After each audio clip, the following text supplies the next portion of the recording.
15वें वित्त आयोग के अध्यक्ष और पूर्व राज्यसभा सांसद एन.के. सिंह हमारे साथ हैं। आप दिल्ली से खास तौर से चल करके वोट देने के लिए सिर्फ आए हैं पटना, इसके पीछे क्या मकसद है?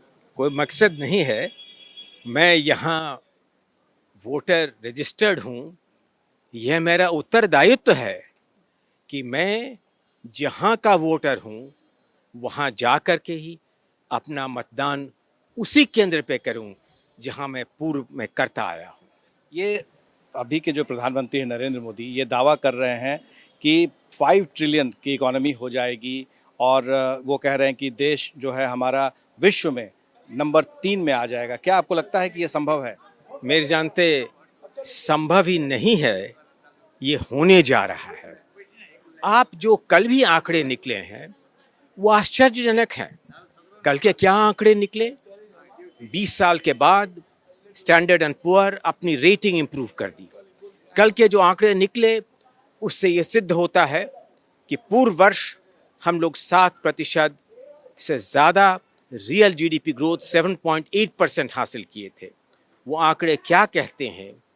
फिस्कल मैनेजमेंट, कैपिटल एक्सपेंडिचर और इंफ्रास्ट्रक्चर के ऊपर जो व्यय हुआ है उसका प्रभाव हम लोगों के ग्रोथ रेट पे होगा। और यह ग्रोथ रेट अगर 8% की रफ्तार से चला, 10 से 20 साल तक चलता रहा 8 या 9% के रफ्तार पे, तो जो लक्ष्य है देश का, प्रधानमंत्री का संकल्प है कि 1947 होते होते, जिसमें 100 साल हम लोगों के आज़ादी के पूर्व हो जाएंगे, भारत एक विकसित देश बन जाएगा। अभी जो भारत की स्थिति है, यद्यपि हम लोगों ने बहुत प्रगति की है। आप स्मरण करें कि जब प्रधानमंत्री आए थे तो हम लोगों की कैटेगरी गिनती थी फ्रेजाइल 5। फ्रेजाइल 5 को तो पीछे छोड़ते हुए अब हम लोगों का लक्ष्य है कि अगले 2-3 वर्षों में ही number 3, third largest global economy, और 47 तक एक डेवलप्ड इकोनॉमी के रूप में भारत परिवर्तित हो जाए। कांग्रेस पार्टी ने जो मैनिफेस्टो में वादा किया कि 1 लाख रुपए महिलाओं को दी जाएगी, जिसमें 8,500 रुपये हर महीने देंगे, 10 किलो अनाज देने और 200 यूनिट फ्री बिजली देने का, तो आपको लग रहा है कि ये संभव है ऐसा कर पाना? पहली बात तो यह है कि उनको अपने आंकड़े देख लेने चाहिए थे कि यदि जिसकी कोई गुंजाइश नहीं है, कभी उन्हें ऐसा अवसर इस बार तो नहीं मिलने को है, आगे का वो भविष्य में देखें, तो इस व्यय करने के पूर्व उनको ये हिसाब किताब करना चाहिए था कि इसका कितना वित्तीय बोझ पड़ेगा और ये राशि कहाँ से एकत्रित होगी। नरेंद्र मोदी जी का एक बहुत बड़ा योगदान यह रहा है कि इतने गति से, यद्यपि हम लोगों की आर्थिक प्रगति हुई है, fiscal deficit, macro economic stability, इन दोनों के ऊपर एक सराहनीय रूप से उन्होंने नियंत्रण प्राप्त किया है।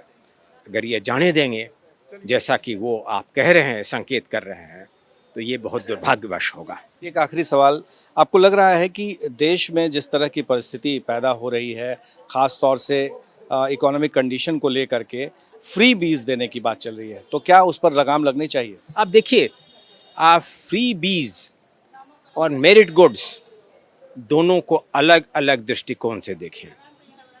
यदि प्रधानमंत्री जी फ्री फूड ग्रेन्स दे रहे हैं, यदि प्रधानमंत्री जी अन्य दूसरे रूप से जो बैंक के खाते खोले जा रहे हैं, वो फ्री बीज नहीं हैं, वो मेरिट गुड्स हैं। फ्री बीज के बारे में जब चर्चा होती है तो उसका सीधा मतलब यह है कि वो डायरेक्ट कंजम्पशन एक्सपेंडिचर जिसमें कि कोई मेरिट का लांछ नहीं है, इंफ्रास्ट्रक्चर के ऊपर नहीं है, उससे कोई कैपिटल इंक्रीज नहीं होने को है। यह विवाद फ्री बीज का जो है विवाद, हमने भी लिखा है फ्री बीज के ऊपर। हमने ये लिखा है कि जो हम लोगों की सरकार की निश्चित संकल्प है कि मैक्रो इकोनॉमिक स्टेबिलिटी और फिस्कल डेफिसिट के ऊपर नियंत्रण रखें। अगर इस रूप से फ्री बीज देंगे तो वो नियंत्रण नहीं रहेगा। मेरिट गुड्स अवश्य दें, लेकिन फ्री बीज नहीं दें। उन दोनों के परिभाषा में बहुत भिन्नता है। लेकिन इस पे एक सवाल उठता है, कांग्रेस पार्टी के नेता कहते हैं कि अंबानी, अडानी या फिर जो लोग भाग गए, मेहुल मोदी, ललित मोदी, तो ये लोग जो पैसा लेके भागे हैं, इनको कह रहे हैं कि वो माफ़ कर दिया गया, उनके 16 लाख करोड़ रुपए जो है उनके माफ़ कर दिए ये गए। सरासर झूठ है। कोई भी राशि माफ नहीं की गई है। आज भी वित्त मंत्री का जो भाषण छपा है, जो उन्होंने कल दिल्ली में उन्होंने कहा है कि किसी लोन के ऊपर किसी को ऊंचा या नीचा और वो जो ऋण उनसे प्राप्त करना है उसमें कोई छूट नहीं दी जाएगी। तो इसीलिए ये लांछन झूठ है और अनुचित है। एक और सच्चाई बता दीजिए, क्या बिहार को विशेष राज्य का दर्जा मिल सकता है? मेरे जानते इसके ऊपर बहुत पूर्व विचार हो चुका है। जो वर्तमान स्थिति है, वर्तमान राज्य सरकार इससे पूर्ण रूप से अवगत है और मेरे जानते ये प्रश्न आप उनसे करें तो वो आपको जो स्पष्ट स्थिति है वो प्राप्त हो जाएगी। एक समय में यह था, मैंने भी इसके ऊपर अभियान किया था, मेरे भी हस्ताक्षर थे राज्यसभा के, इसीलिए मैं के नाते मैं समझता हूँ कि आज की परिस्थिति में इसका कोई औचित्य नहीं रहा। क्यों नहीं रहा? क्यों विशेष राज्य का दर्जा क्या था? आप देखिए, उसके दो केवल लाभ थे।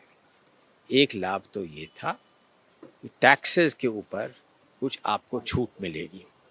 जीएसटी के बाद ये संभव नहीं है क्योंकि ये सब जीएसटी में मिल गया है।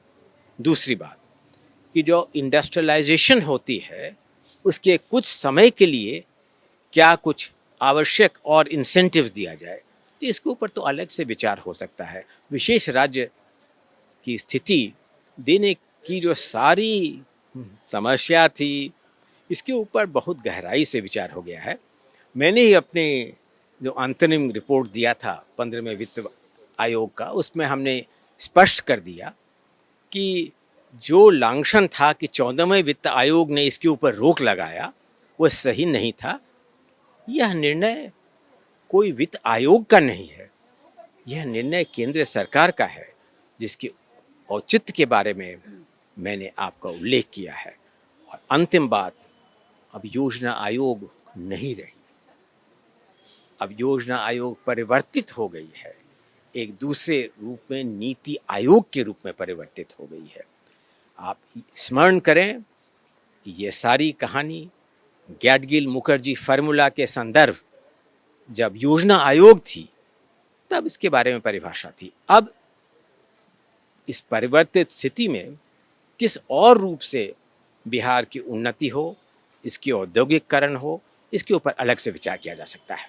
बहुत बहुत धन्यवाद। एक राष्ट्र एक चुनाव पे आपने सुना कि किस तरह से एनके सिंह स्पष्ट कर रहे हैं कि विशेष राज्य के दर्जा को दिए जाने की जो मांग है उसको लेकर के वो खुद आगे बढ़े थे, लेकिन अब क्योंकि मामला बदल गया है, नाम बदल गया है, आयोग अब नहीं रहा, अब नीति आयोग और फाइनेंस कमीशन के सामने में ये सारे प्रस्ताव थे, लेकिन अब इसका कोई औचित्य नहीं रह गया है।